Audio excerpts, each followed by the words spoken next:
Namaste. We've come a long way in this series, starting with Atma. Then we talked about Jiva, the creature in us. And then we started breaking down one part at a time of the Jiva. And we did Chitta, we did Pran, we've done Ahankar. Now we want to do Manas. Yes. So please tell us about Manas. So Manas is the interface for Atma between the internal world and the external world. Because Atma is not coming in direct contact with anything physical, whether inside or outside. And if a person, and we have made the distinction between Atma and Jiva, if a Jiva has to deal with the external world, how is he going to deal? There has to be a process for that. So we have our sense organs, the eyes, nose, ears, etc. They are in the body externally. They are the one which come in contact with sense objects outside. But they cannot know them. They are only instruments. So they give the data to the mind. And first of all these senses, they have to have a common boss so that they can be coordinated with each other. If you see something and you want to talk about it, so then there has to be a common meeting point where your sense of seeing and sense of speech, they meet together. Because if they are independent, then they cannot function. There's actually a nice story I read that once there was a butcher and he was chasing a cow, and the cow was running. So it ran towards the forest and butcher was chasing, but cow went further down and he lost sight. So when he came there, he saw that there was one, yogi sitting under a tree. So he asked the yogi that, did you see the cow going this way? Now yogi did not want to tell that cow went this way, because if he says, then he knows that he is going to kill the cow, but at the same time, he didn't want to tell a lie. So he gave a very interesting answer. He says that who sees cannot talk, that which talks does not see. So the mind is where they all come together. Right. So then what mind does is that mind senses it. And basically what mind does is that whenever some sensation comes to it, then it goes into a binary function of liking or disliking. Raga, but is the choice made by the buddhi, which will come to in the next episode, or the choice dislike by the mind itself? No, mind itself. Mind does not know what it is. Okay. Suppose you eat some fruit, you don't know what it is. That is with the help of the buddhi. Okay. But even unknowingly, if you eat it, you can tell whether you like it or you don't like it. So a kind of a raw evaluation, right? Not rational evaluation, not logically. There's no logical processing. It's just what it feels like right away. Like a child. Like a child. So child, if you give, then child also can say. Now can we say that this dislike of the mind is itself conditioned based on the chitta? Right. Because, of course. Because the chitta, I have been conditioned that I enjoy something, and I enjoy spicy food, and maybe an American who is not so conditioned will not like it. Yes. Same food. Yeah. Because the chitta is different. Yeah, the like and dislikes, they're controlled. As we have spoken earlier, that chitta is the foundation of everything. So this is not, this liking spicy food and somebody disliking it is not a rational analysis. No. Because that will come in the next episode when we talk about buddhi. Yeah, and this like and dislike can also change. Today you like something, tomorrow you may not like that. So it's sort of an immediate response to an experience. Right. You have some immediate preference or not preference. You find something is cold, not or too hot, those kind of things. Yeah, you're conditioned for that. Yeah, because this is necessary for your subsistence. Right. So it is a nature's arrangement like that. Before you go into your rational thinking and making a decision, it may be too late. Right. So your mind immediately, and of course based on your past experience which are coming from the chitta, has like and dislike. So this raga and dvesha, that's what they call in Sanskrit. are the two basic characteristics of the mind. Love, liking and disliking, raga, dvesh. Right. So whenever it comes in contact with any senses, whether it's sense of seeing, you see something, you like it, you don't like it, you hear some sound, like, dislike, smell, taste and touch. These are the basic sensations which are coming to the mind, and mind will immediately give its, decision of I like it, I don't like it, I like it, I don't like it. So that's what mind does. But then beyond that, of course, is the buddhi, which has to make a decision whether you want to act on it or you don't want to act it. That is a separate thing. So buddhi is a more higher level logical analysis. Right. And mind is not based on any complicated analysis, but preferences that are sort of pre-programmed. Yeah, it's just it's and this duality occurs in the mind. Right. So really speaking, any object, you cannot say that it is likable or not likable in absolute sense. It depends on how your mind is conditioned. How your mind is conditioned and how your mind also can change with the time. Right. Suppose you have your favorite food. You may like some particular type of. And it may change in the But future. if I give it to you every day, right. then you'll get fried. He says, what is this? Every day you'll shout at your wife, what is this? Every day you're making the same food. So although it is your favorite and she may argue with you, he says, but Rajiv, this is your favorite dish. I'm making it. And you'll say, what? Favorite dish does not mean that I'm going to eat it 3 times a day every day. So mind has its likes and dislikes, but these likes and dislikes are not absolute. That if you like something does not mean that you will always like it. There are many things which we liked in our childhood, we don't like them now. And what we like them now, we may not like when we get older. Now, does the mind, in order to cognize an object, does the mind go out through the indriyas to define the object?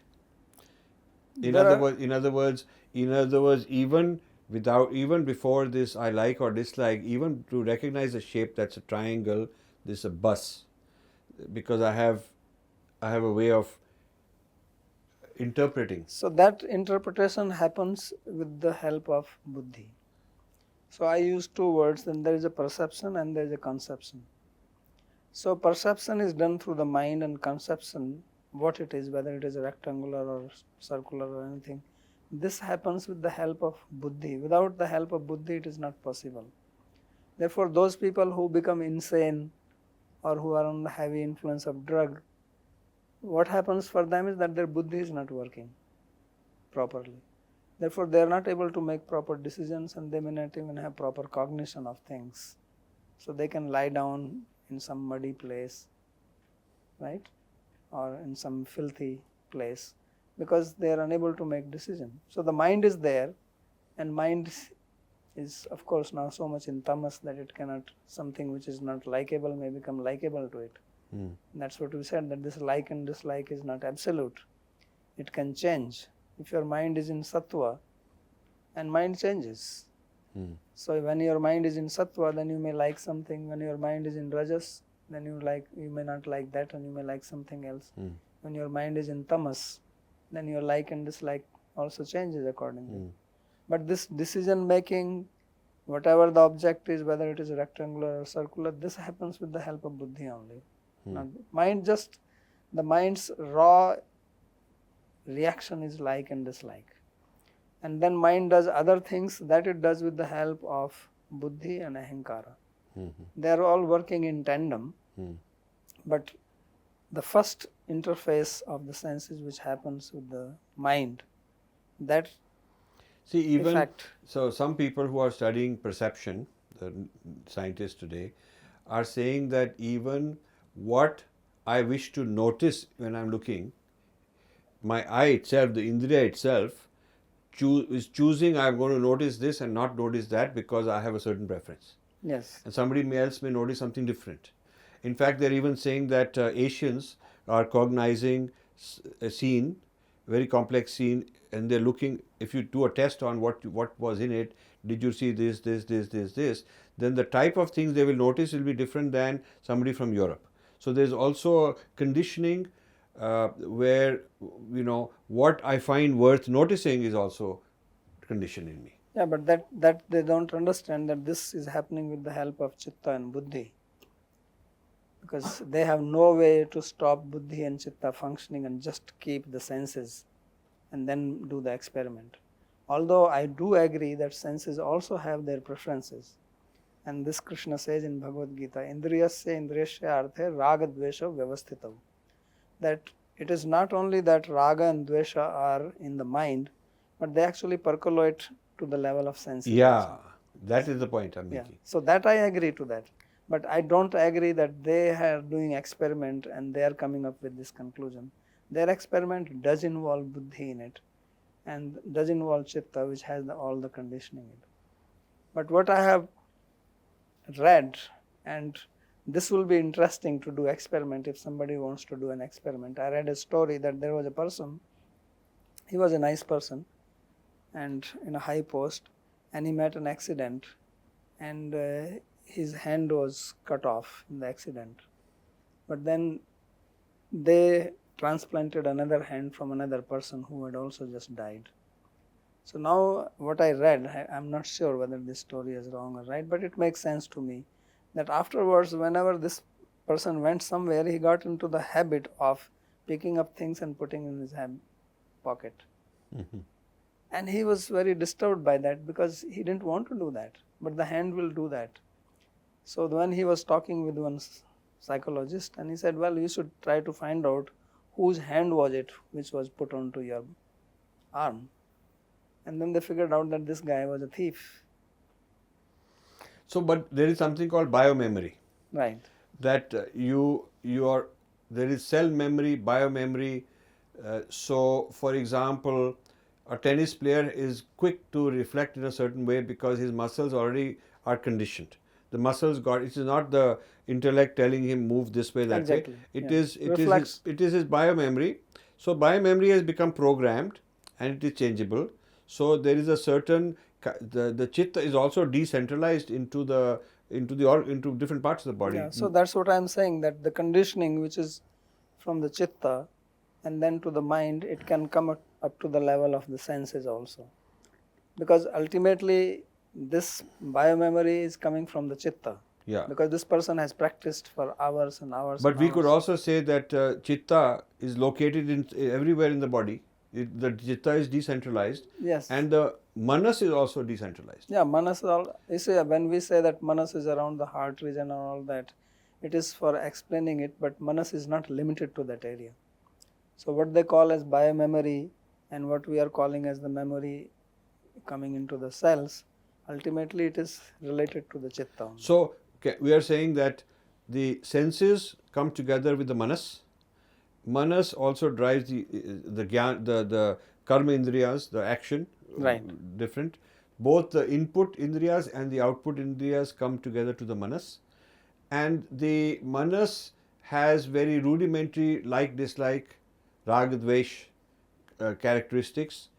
The higher level, which is buddhi, is going to do a more rational, detailed analysis and figure out what the proper response should be. But a preliminary response is happening at the manas level. Right. And this manas may be also decentralized in where it's present. It may also permeate into the indriyas, and the indriyas may in fact prefer to notice something and not notice something else. Yes. So that could also happen. Yeah, that I said already, that our senses also are programmed. Yes. They also conditioned. Yes. They also have their own raga and dvesha. Yeah. It's like you touch something which is very hot. Right. So you have the instinct of immediately moving your hand away from that. Right. It's not that we haven't had time to and- process it, it yeah. just happens. Yeah. So it Yeah. comes to that level, and that is necessary for your Yeah. survival. Right.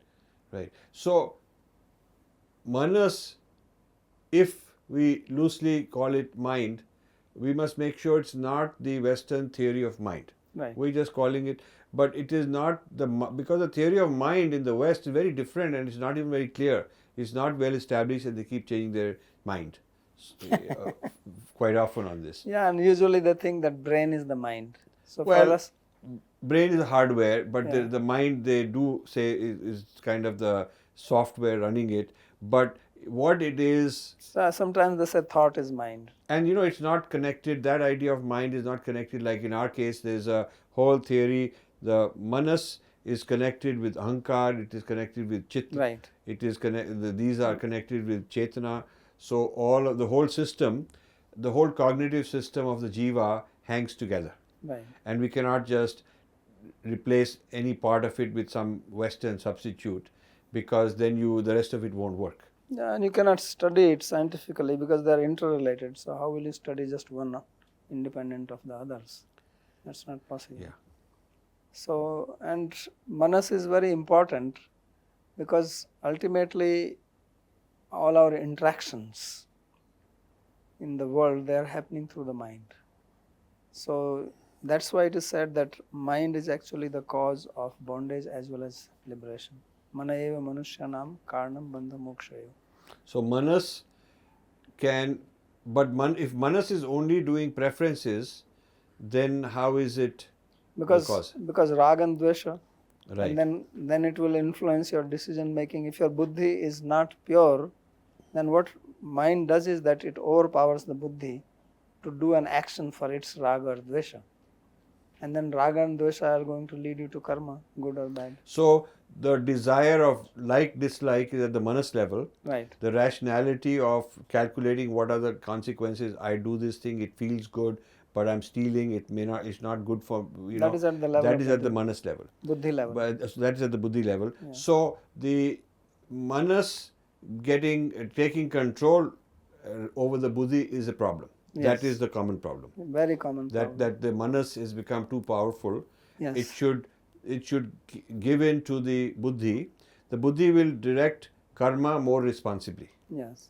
So because all the thoughts, all the desires, all the emotions, besides this perception of the senses, they all happen in the mind. Manas. Yes. In the manas. So it is all happening in the manas only. So your desires, they arise in the manas. And of course, they are influenced by your chitta. Your emotions, they are manifesting in your manas. And your thought process is happening there. And then all your decision making, it becomes influenced by that. So depending on how strong is your ahankara, how strong is your buddhi, then they get influenced by all these things which are happening in the manas. So that's why manas plays a very key role in our life, spiritual life, material life, both. So it is very important for every human being to understand the manas, and this is what Bhagavad Gita is about. Krishna actually tries to speak a lot about it, directly and indirectly, when he is teaching to Arjuna that how the mind functions and how mind can put you into trouble. Because some emotion comes in your mind, you get angry. So sangat sanjayate kama, kamat krodha vijayate. So where does krodha happen? It happens in the mind. And krodhat bhavati sammoha, when your anger is coming in your manas, then you have bewilderment. Means your perception changes. You perceive things differently. The same person whom you love, now that person's face looks very horrible to you, right? When you are in an angry mood. So then you lose your smriti. So smriti bhanshat buddhi na. So then you lose your intelligence. Your buddhi is lost. And then you make wrong decision. Then you do something for which you repent later on. So manas is important to understand, important to control. Yeah, it's very, very important. So all the practices are actually to control the mind, to this manas. Whether it is you go to dhyan, dharana, samadhi of yogic practice, or you come to bhakti yoga doing japa, puja, or you come to jnana yoga. It's all how you have to, get your handle on the manas. Because once you control that, then this mind can be very, very useful. Of course. So Atma hi Ripur Atmana. He says Atma is the enemy and Atma is also Bandhu. It can be your good friend and it can be your worst enemy. Atma or mind? Manas? Atma, the word it's very interesting that the word Atma can also be translated as Manas. Okay. The word Atma has many meanings. Okay. Atma sometimes is used for body. Right. So Manas can be your good friend if it is under your control, and Manas can be your worst enemy if it is out of control. So for most people it is out of control, and therefore it keeps creating trouble for them. Even if you fulfill all their desires, you give them all the money the person needs, then mind, if it is out of control, then it will give you some desire, now go and do this. Right. Then you will do what they call as white collar crime. They don't need to do any crime, but they do it just for the sake of fun. The manas is telling you to do that. Conditioning. So, yeah. It's conditioned. Yeah. Good. So mind becomes a problem if it is not under control. So that's why it is very important, this spiritual practice. And Krishna says that if you are not peaceful in your mind, you cannot be happy. Right. So how can you be happy if your mind is in anxiety, if it is troubled, it is racing? So ashantasya kutah sukham. So that's why it is, even for my own happiness, which everybody wants to be, you have to keep your mind peaceful. And that is only possible if you can control it.